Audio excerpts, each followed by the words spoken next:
That newspaper ad that's been run around the country from the Victorian Women's Trust, essentially, in my view, trying to rewrite history about Julia Gillard, of course, just 1 week or so after she was deposed as Prime Minister. Now, don't get me wrong, people should be encouraged to place ads in newspapers. I've got a day job in a newspaper and we need all the ads we can get. But this is a really, really strange ad because it essentially is just writing an article, a view about the Julia Gillard Prime Ministership. And as I say, rewriting history. Too long to read it all out to you, but this segment kind of gives you a taste of it. It says, "We salute former Prime Minister Julia Gillard for getting on with the business of governing for us, the people, for the skillful negotiation, resolve and the leadership required to maintain the confidence of the lower house." Well, that's one view, of course, and everybody's entitled to their view, and everyone's entitled to a positive view about Julia Gillard as Prime Minister. And a very strong theme in this ad is that she was sort of torn down because she was the first female Prime Minister of Australia. Now,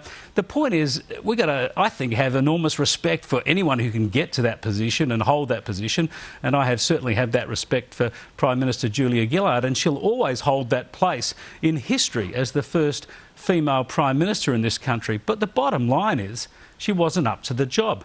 The bottom line is she didn't have the competence, she didn't have the confidence of her own party, and she didn't really have the political judgment necessary to conduct the Prime Ministership and to hold government and to hold the faith of her own party. She went from political crisis to political crisis. She went from one policy stuff up to another, and that's why she ended up out of the job.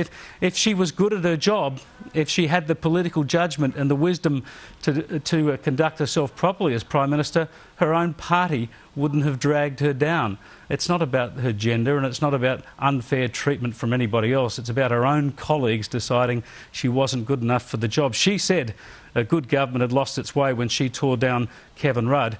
Well, I think what we've seen is that her Prime Ministership was worse than Kevin Rudd's. Now we've got Kevin back again. We'll see how he goes.